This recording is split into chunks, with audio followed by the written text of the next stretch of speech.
Cheguei para o meu esposo, eu falei assim, então, amanhã eu vou palestrar no evento de PHP. Aí ele falou assim, então vamos assinar nosso divórcio. Brincadeira. E aí, gente, como vocês estão? Vocês estão bem? Bom, gente, eu vim aqui hoje falar, não vou falar sobre JavaScript, não vou falar sobre PHP, mas vim trajada com a tecnologia que eu curto. Vim falar sobre System Design, né? É um tema super interessante que atualmente eu trabalho no Grupo Primo e foi um dos temas que circulou em entrevista e ainda bem que eu já estava preparada antes, porque foi muito bacana e eu uso até nos dias de hoje lá, né? Então, eu espero que vocês aproveitem. Qualquer dúvida, vocês podem mandar, ou que se vocês quiserem trocar ideia comigo depois, super bem-vindos, tá? Então, vamos lá. Bom, a primeira coisa, né? Eu vou usar... Eita! Não foi. Calma aí. Deixa eu dar o play, né? Faltou dar o play. Essa galera de JavaScript que não faz teste, hein? Foda. Bom, a primeira. Quantos de vocês já ouviu falar sobre System Design? Levanta a mão. Boa. Quantos de vocês já usaram em entrevista ou alguma coisa? Entrevista? Nunca. No trabalho, sim. Boa. Meu primeiro contato com System Design, na verdade, foi quando eu precisei fazer uma entrevista, né?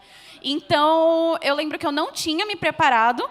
E aí, a entrevista, o cara chegou e falou assim, olha, eu quero que você monte uma arquitetura, mas eu não quero que você utilize tecnologia, não quero que você utilize alguma linguagem específica, não quero nada do tipo. Eu falei, fudeu, né? Com a coisa que eu conheço é Spring Boot e Java. E aí, ixi, mano. Mas, assim, foi da hora, eu consegui desenrolar bastante. Acabou que muitas das coisas que eu acabei sugerindo foram, tipo, microserviços. Eu não consegui explorar muito, mas depois que eu terminei essa entrevista, eu falei, cara, eu quero aprender sobre System Design. E o mais louco é que os conteúdos que eu encontrava na internet eram só em inglês. Eu não encontrava muito conteúdo em português. Eu falava, pô, tem algo de errado nisso, né? E eu percebi também que as entrevistas que utilizavam System Design eram só entrevistas gringas, não via muito brasileiro fazendo isso. Falei, pô, no time que eu tô, eu quero colocar esse tipo de entrevista. Então, acredito que vocês que estão aqui comigo, ninguém fez entrevista comigo, mas provavelmente a galera do Java ou agora do JavaScript fez e experienciaram essas entrevistas comigo. E, particularmente, eu não me arrependo de nenhum dev que entrou para o meu time, que eu utilizei essa metodologia nas entrevistas, porque a gente consegue extrair, não se a pessoa sabe fazer um console log, ou se ela consegue desenvolver X código com X linguagem, mas sim o pensamento dela arquitetural, né? Porque a gente está aqui no evento de PHP, mas a gente sabe que se pagarem bem para a gente coda até em COBOL, não é?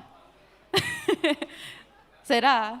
Não sei. Não, mas brincadeiras à parte, a gente está aqui para resolver problemas. A gente não está aqui para falar que nada é melhor que outra coisa. E existe uma diferenciação entre System Design e arquitetura de soluções, tá? O System Design, ele abrange muito mais fundamentos de engenharia da computação. Vou estar falando aqui para vocês sobre blob storage, sobre conexões peer-to-peer. Arquiteturas de soluções, acredito que a Jéssica palestrou aqui para vocês, ela trabalha como arquiteta lá no Santander.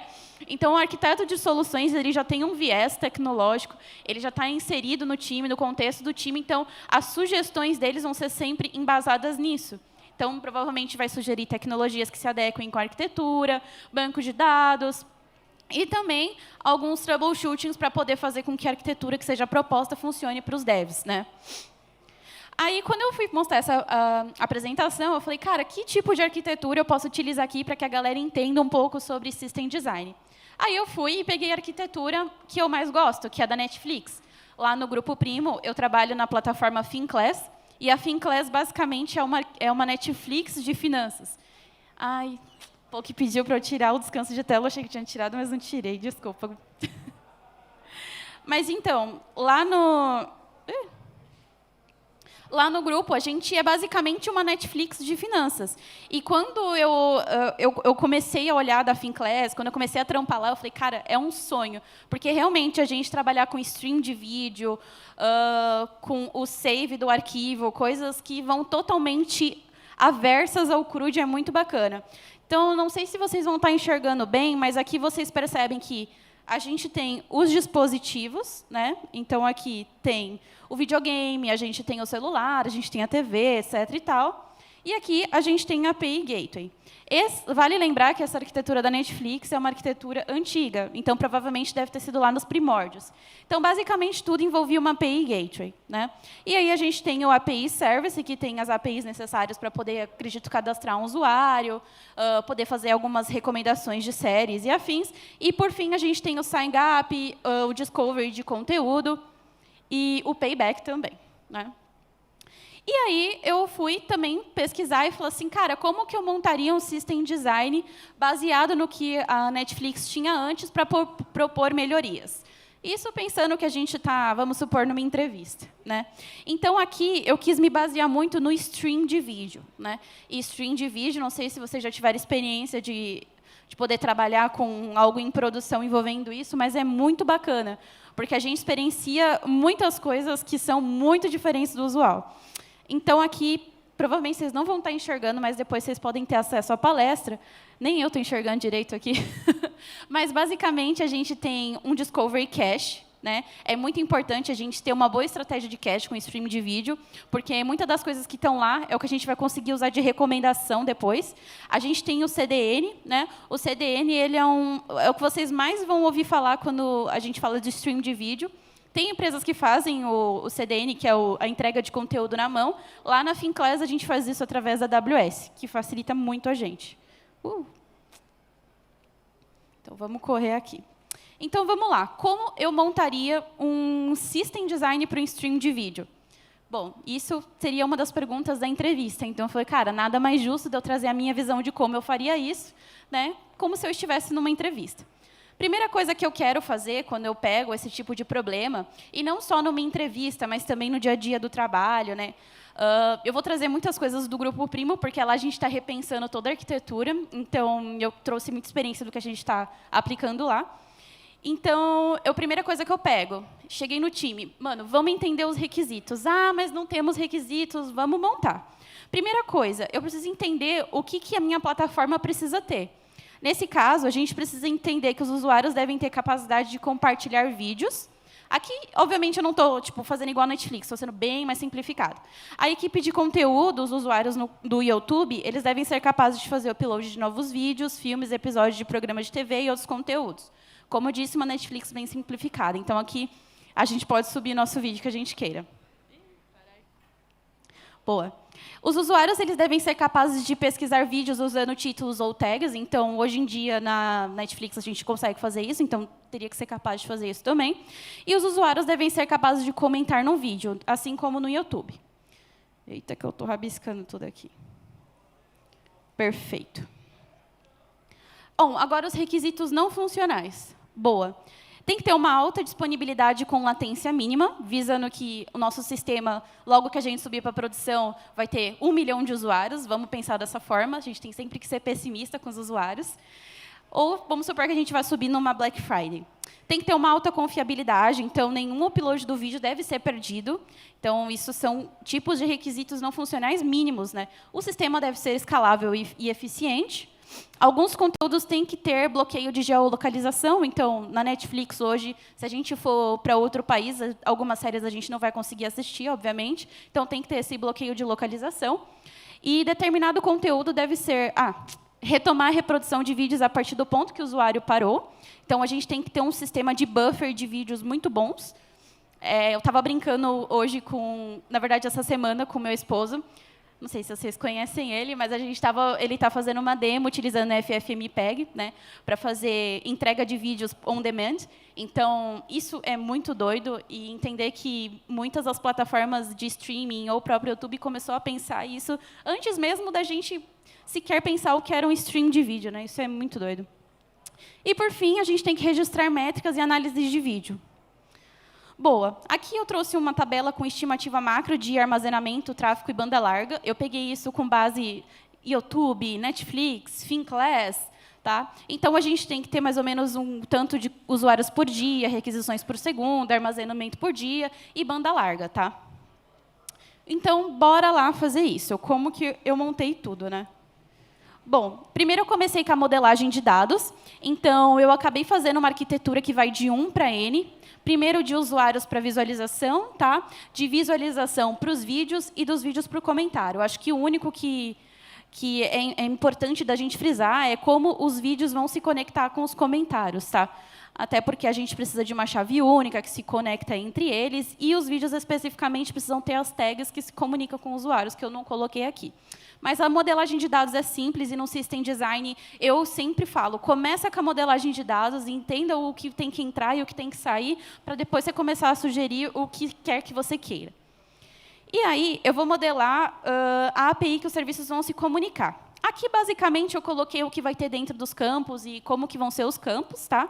A maioria deles vai ser um array. Na verdade, o campo do vídeo vai ser bem simples. A gente vai ter o campo de vídeo ID, o codec, que vai ser um enum string. A gente vai ter a resolução, que vai estar dentro de uma tupla.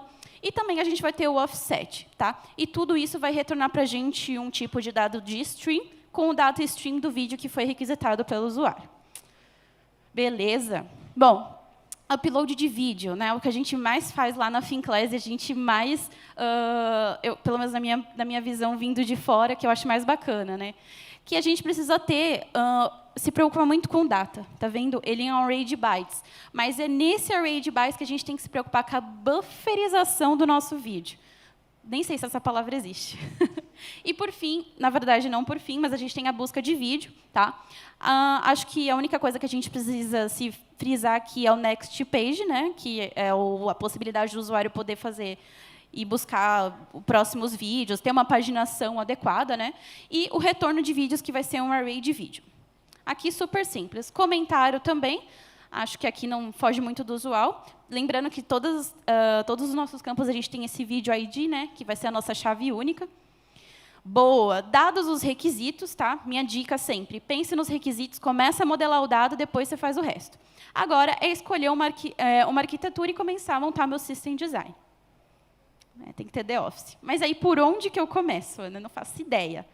Bom, aí vamos pular para essa parte. Apresentando rapidamente, eu sou a Ana Neri, eu sou engenheira de software sênior, mas eu costumo dizer que eu sou resolvedora de problemas com JavaScript, Node e Serverless, lá no Grupo Primo.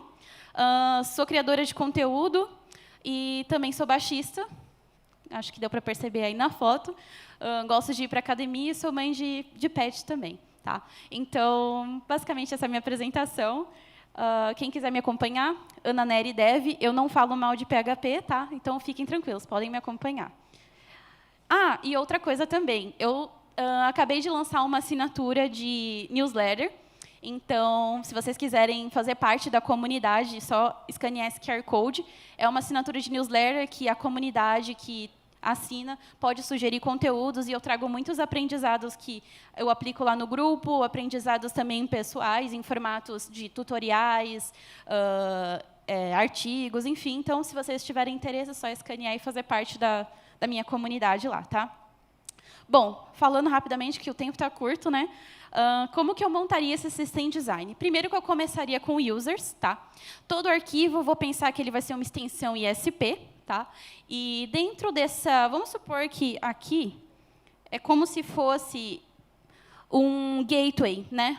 Um gateway para eu conseguir extrair todas as informações que eu preciso para fazer um balanceamento delas. Primeira vez que eu estou usando isso daqui do iPhone, foi mal, gente. Então, eu preciso fazer todo um balanceamento delas, nesse caso, um load balancer, até para eu levar para os caminhos que eu quero. Então, no caso, eu faço um load balancer, eu levo para o usuário o que eu preciso do vídeo, depois eu levo para o video service. O video service ele vai ter um load balancer também, que vai fazer o cache, tá, do meu vídeo, e esse cache eu posso usar para N coisas. Eu posso usar para recomendação, eu posso usar para remover, sei lá, para fazer um garbage collector, a gente consegue fazer isso no load balancer também. E depois do load balancer, a gente tem o nosso tracing. Tá? O nosso tracing, eu trago o meu banco de dados, e nesse banco de dados eu vou utilizar a estratégia de database locking. Tá? Então, além dessa estratégia, eu tenho também aquela estratégia de banco de dados na qual eu tenho um banco para leitura e um banco para escrita. Basicamente, finalizando, falando sobre CDN, né? Como que eu vou fazer a entrega desse conteúdo no final das contas? Eu vou ter um load balancer que vai extrair tudo isso para um chunker de arquivo, né? Vou fazer, dentro desse chunker, um filtro dos meus conteúdos, vou transpilá-los e vou exibi-los para qualidades que nem a gente, quando vai assistir um vídeo na Netflix, a gente pode colocar ele em 1K, a gente pode colocar ele enfim, na qualidade que a gente queira. Então, a ideia é fazer isso aqui também, tá? Não dá para enxergar no amarelinho, mas tem o 4K, o 1080p e 1440p, tá? No YouTube tem como a gente fazer isso também. Show, tenho 12 minutos. Vamos lá. Bom, beleza. Quais fundamentos eu usei para fazer tudo isso? Primeiro, a gente precisa entender a base de engenharia da computação, tá? Quando eu cheguei no time hoje da Finclass, eu percebi que a galera era muito monstra de fazer coisas com a AWS, mas ninguém tinha muita noção de fundamento de computação. Eu falei, cara, isso é extremamente importante. Então, a gente precisa entender IP address, IPv4 e DNS, tá? Então, a gente precisa entender o endereço, entender que o IPv4 vai fazer a conversão do endereço para ser exposto na web, e o DNS vai cuidar disso também. Client-server e client-server mode, a gente precisa entender esses dois tipos de arquitetura para, na hora que a gente for desenvolver um system design, a gente bolar uma comunicação que seja efetiva, tá? Basicamente, o que é client-server é o que a gente mais costuma ver hoje em dia. A gente tem um cliente que vai acessar um servidor específico. Esse tipo de arquitetura é o mais comum, então, se vocês pegarem isso numa entrevista e quiserem ir para o client-server, é o mais tranquilo de você desenrolar, tá? Protocolos de rede, a gente precisa entender que são recebidos TCP e IP, e não só na hora que a gente vai fazer um system design, tá? Alguns problemas e troubleshootings aí, vamos supor que vocês queiram trampar comigo lá na Finclass, a gente precisa entender sobre isso também, tá? Então, entender os protocolos web, entender como o HTTP funciona por debaixo dos panos e tudo mais. O Blob Storage, tá? No caso, eu poderia ter utilizado o Blob Storage para armazenar vídeos aqui na minha sugestão de System Design, porque o Blob Storage ele é justamente para você armazenar arquivos complexos. Então, vídeos, fotos, ele é bem usado para isso, tá? Eu estou realizando também um projetinho que é um clone do Google Drive, e uma ótima forma da gente fazer um save de arquivo é utilizando o Blob Storage. Essa imagem aqui é um exemplo super simples de como utilizar o Blob Storage. A gente tem um serviço de hospedagem que vai gerar os arquivos de log, e o serviço de Blob Storage ele é um único lugar só. E lá dentro tem todas as estratégias para a gente buscar esse log e salvar em memória. Nossa, eu espero não estar falando tão grego aqui, tá bom, gente? Se tiverem mais algumas dúvidas, a gente cola juntos depois aqui da palestra. Conexão peer-to-peer. Ela é o oposto do client-server model, porque conexões peer-to-peer é como se fosse um compartilhamento de arquivos do nosso celular. Para quem usa iPhone, o AirDrop, por exemplo, né? O dispositivo conecta com o dispositivo diretamente, a gente não precisa de um servidor para isso, né? Aí aqui eu coloquei algum exemplo, mas é basicamente isso que eu falei para vocês. A gente tem o servidor armazenando um arquivo, e, no caso, o cliente é onde envia o arquivo e salva ao mesmo tempo. A gente tem o padrão PubSub. Particularmente, é um padrão que eu curto pra caramba. Já trabalhei bastante com Kafka.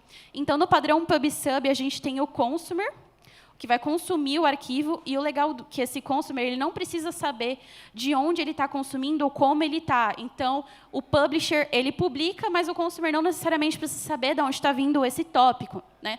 Lembrando, o tópico é a mensagem que vai estar sendo enviada do publish para o consumer, tá? Do publish para o subscriber. Então, é um padrão super bacana para quando a gente quer trabalhar com arquiteturas assíncronas, né? Arquiteturas que eu não quero que meu cliente espere a mensagem, não quero que a mensagem termine de ser enviada para o cliente receber, eu quero que tudo seja feito on demand. Então, o padrão PubSub é muito bacana para ser utilizado. Eu acho que um dos cenários que eu mais gostei de utilizar ele foi em comunicações com parceiros, né? Quando a gente está trabalhando em banco, ou fintechs mesmo, a gente precisa de uma resposta do nosso parceiro, mas a gente não quer que ele termine de enviar toda a mensagem para a gente levar para o usuário ou para o produtor final. A gente vai mandando sob demanda, e aí o Kafka ou o RabbitMQ, não, o RabbitMQ não usa PubSub, mas qualquer outra ferramenta, vai cuidando disso. Aí aqui eu coloquei um exemplo, é basicamente isso que eu trouxe para vocês, tá? O tópico no padrão PubSub é onde ficam as mensagens, tá? E a gente tem o subscriber, que o tópico vai sendo enviado e o subscriber não necessariamente precisa saber de onde veio. Boa. Database lock. Eu comentei com vocês no início que foi a estratégia que eu quis utilizar, justamente porque a gente tem dois tipos de lock dentro dessa estratégia. A primeira é o read lock, tá? Então, o read lock, é onde eu consigo controlar os acessos do banco de dados, tá? E o write log, eu controlo as escritas.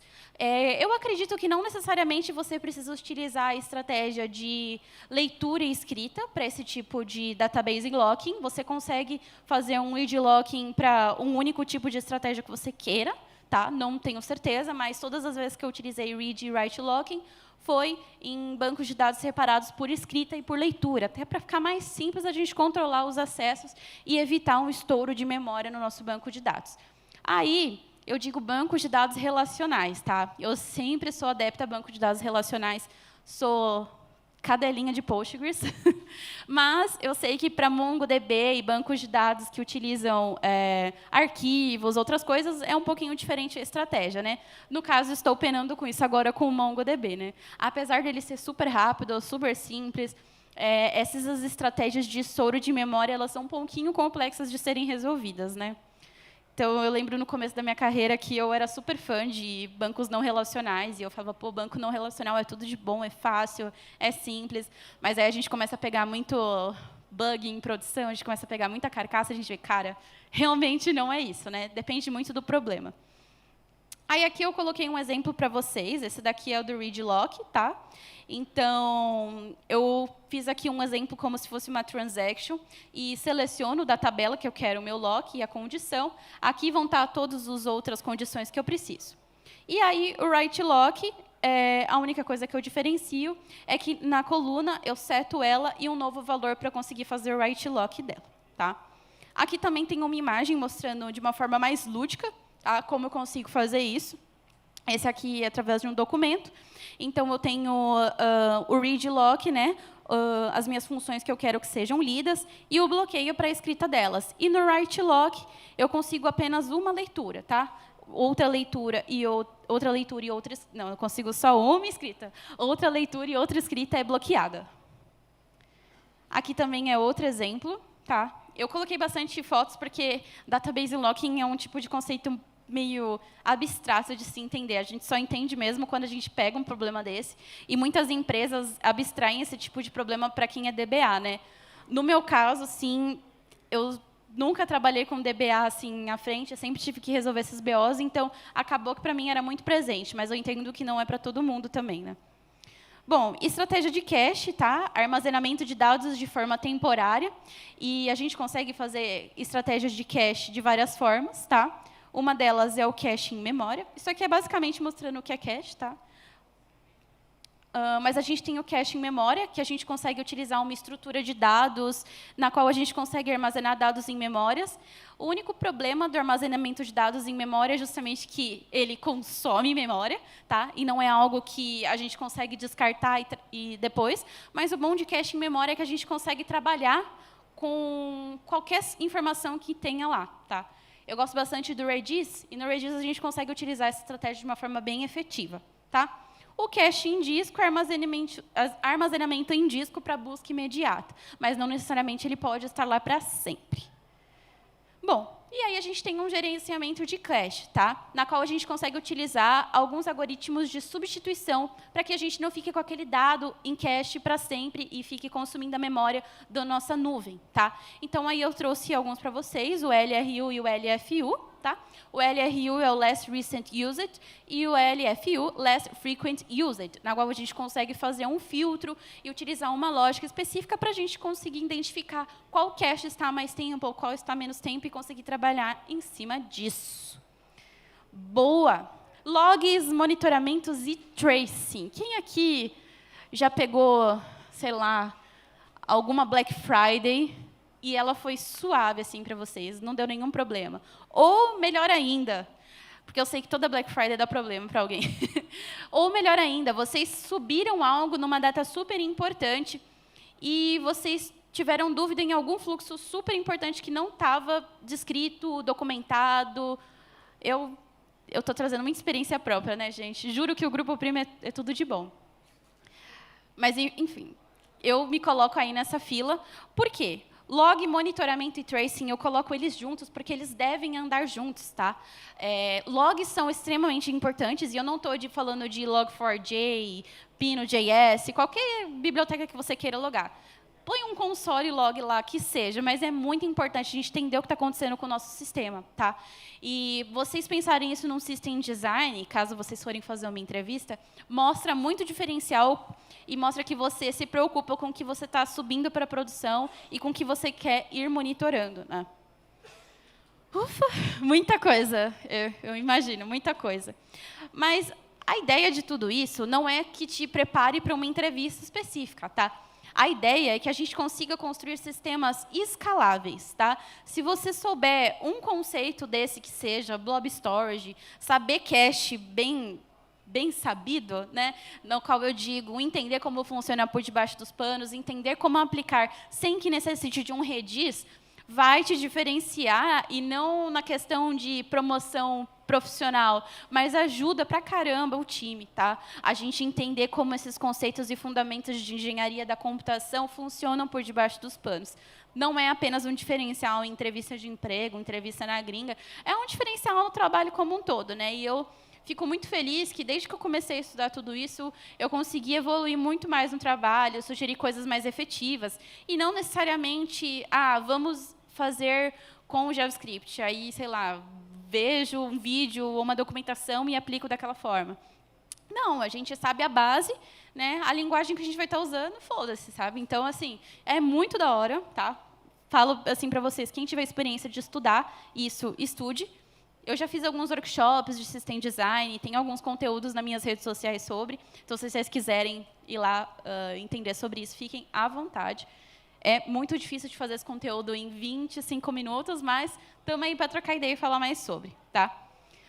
Bom, do mais é isso, pessoal. Obrigada demais pela oportunidade. Eu falei que eu ia me segurar com as piadas com PHP e eu me segurei. Então, eu estou muito feliz com isso. Ninguém vai me cancelar. Então, lembrando o QR Code, para quem quiser fazer parte da minha assinatura de conteúdos por escrito e da minha comunidade, só escanear o QR Code aí. Quem quiser me acompanhar, tá aí todas as minhas redes sociais. Estou muito feliz de estar aqui com vocês. E espero que vocês tenham gostado do meu conteúdo, gente. Salva de palmas, pessoal, para Ana. Aê, olha aí. Viu aí o pessoal do PHP? A gente não tem essa parada, velho. O pessoal acha que a gente xinga o JavaScript sem motivo, né? É sempre com motivo. Não é qualquer jeito, não. Mas aqui não tem motivo hoje para falar. Pergunta para você, Aninha. O Ícaro Castro aí, pessoal da Internautas. Obrigado aí, pessoal da Internautas. Qual seria a principal estratégia ou princípio para desvendar os segredos do design de sistemas eficazes? Quê? Qual seria a principal estratégia ou princípio para a gente desvendar esses segredos do design de sistemas de forma eficaz? Tá. Só lembrando, tá, gente? System design e design system são coisas totalmente diferentes, Isso. tá? Se você for falar pro seu time, vamos fazer um design system, e seu time for todo back-end, eles vão falar, ui, que caralho que é isso? Exato. Né? O design system, ele é componentes de design. Teve uma coisa que a Moniquinha falou que é bem assim. Nesse caso, a ordem dos fatores altera o produto. Exato, altera pra caramba. Cara, eu acho que o fundamento mais importante, assim, na minha visão, pelo menos, eu acho que é você saber sobre uma boa estratégia de banco de dados, tá? A gente menospreza muito e delega muito banco de dados para um DBA, mas se vocês, assim como eu, são DBAs, PO, Tech Lead, QA, são tudo, a gente precisa entender que uma boa estratégia de banco de dados ela vai fazer a total diferença no seu software, tá? E eu acho que seria isso. É interessante. É interessante colocar isso porque eu acho que a gente está chegando numa fase muito bizarra onde as pessoas que são back-end não sabem mais mexer com banco de dados. Eu acho isso meio bizarro. O que você acha sobre isso? Eu acho que né? Fazer o quê? Mas, assim, eu acho muito bacana quando uma empresa tem um time de DBA muito efetivo, um time de DBA que ajuda. No meu caso, eu não vou queimar as empresas que eu já trampei aqui, é foda, né? Mas... Jamais. Mas, no meu caso, me ajudou muito ter essa liberdade de mexer com banco de dados, sabe? A gente entende que vai muito além só de simplesmente codar. A gente precisa entender como aquele dado vai ser salvo, a estratégia, enfim. Show demais. Alguém tem uma pergunta aqui, pessoal? Vamos lá. Aqui, Thaís. Oi, Ana. Parabéns. Obrigada, Conteúdo Thay. maravilhoso. Eu queria saber se você tem alguma dica de por onde eu começo a estudar engenharia da computação, assim, de tudo aí que você falou, por onde eu começo? Assim, se você for fazer um bacharelado, você vai estudar isso, né? Não vou mentir. Eu não fiz bacharelado, tá? Eu fiz tecnólogo mesmo. Então, eu comecei estudando, eu acho que foi na prática mesmo. As entrevistas me ajudaram muito a ter uma carga do que eu estava errando e do que eu estava acertando. Então, eu simplesmente lia os conteúdos. Tem um curso muito bom que chama Algo Expert. Ele não é muito profundo em relação aos fundamentos de System Design, mas ele te dá uma boa noção. Se você tipo, já tem uma experiência de carreira, você vai começar a associar as coisas e começar a aplicar. E eu acho que é isso. Leitura de artigos acadêmicos também ajuda muito para quando a gente vai para a parte mais core, né? Entender sobre esses fundamentos. Existem muitos artigos públicos da UFMG, USP, enfim, que você consegue ir mais a fundo na parte da ciência da computação em si mesmo, né? Isso, é pegar ementa de faculdade. Tipo, tem muito... Essa que a Ana citou é muito bom. Porque tu pega a ementa, ela vai ter os pontos exatamente de arquitetura de sistema, arquitetura de software, arquitetura de computador. E essa pode dar muito bizarra que quando você estuda, você chega nisso que ela falou sobre a melhoria da performance. Muito Boa. bom. Mais alguém, pessoal? Pergunta aí. Eu lembrei de fazer uma coisa. Eu quero fazer um videozinho, gente. Opa, pra não fazer esqueça do inveja pra videozinho. comunidade JavaScript e falar assim, aí, mano, cadê os eventos, porra? Vamos lá. Ó, gente, ó. Já prepara já lá. Não sei quem quiser vir pra cá, mas, ó, no 3, vamos ver, o que a gente pode falar? PHP. Não, PHP. Dessa vez PHP. Boa. Única vez, Ana. Junta aí, galera. Junta aí. Chega mais pra cá, galera. Chega mais pra fazer você uma no vídeo. baguncinha aí, vai. Ó, no 3, hein, gente? Vamos lá. Vamos lá. Bora lá, gente. 1, 2, 3 e... PHP! Caralho, valeu, gente. Show demais. Tem pergunta aqui, não. Tem pergunta aqui do... Tá. Lá, ó, tem pergunta. Boa. Tem uma pergunta. Uma pergunta só, vai lá. Vai lá. Uma pergunta só, Edu. Eu fiz assim, ó. Vai lá. Lá, ali, ó. Vai lá, última pergunta pra ti. Fala, Ana, parabéns pela palestra, eu adorei muito e eu entendi aí que a parte da engenharia de requisitos é muito importante, porque se você não fizer isso bem, todo o resto fica cagado, né? E como que fica isso no desenvolvedor hoje em dia? Você sente que as pessoas não dão muita atenção a essa skill, a engenharia de requisitos, você performar bem nessa etapa como pessoa desenvolvedora? Eu vejo que, assim, a gente está migrando para um momento de mercado, né? Que as coisas têm que ser feitas muito rápido, muito agora, e cada vez mais os devs estão com muita responsabilidade. Então, testes e levantamento de requisitos parece perda de tempo quando a gente quer fazer, né? Então, assim, qual foi a pergunta mesmo? Eu esqueci. Se você vê que hoje em dia as pessoas como desenvolvedoras não dão tanta atenção para isso. Sim, não, realmente, não. Eu tenho reparado nisso. Eu sou um tipo de pessoa que eu sempre friso muito em entender o que eu estou fazendo. Eu falo, cara, não vou botar a mão no código enquanto não estiver 100% claro para mim. Então, isso inconscientemente acabou me levando a sempre falar, ó, vamos refinar, vamos levantar. Não está claro para desenvolvimento? Chama PO ou chama outra pessoa de produto e fala assim, olha, eu preciso que você descreva para mim, senão eu não faço. Né? Eu vejo que a gente está migrando para uma forma de, vamos ser fazedor, vamos fazer tudo, vamos entregar, subir, fazer, tal. Só que isso não é efetivo, né? Que a gente sobe em produção, vai dar um monte de erro inesperado que se a gente tivesse feito um levantamento antes não teria acontecido, né? Então, pelo menos nas entrevistas que eu fiz, colocando o System Design, quando o dev começava em questionar os requisitos, eu falava, porra, isso é foda, mano, isso é foda. Show demais, pessoal. Então, salve de palmas pra Ana. Obrigado de coração, foi muito bom. Show demais.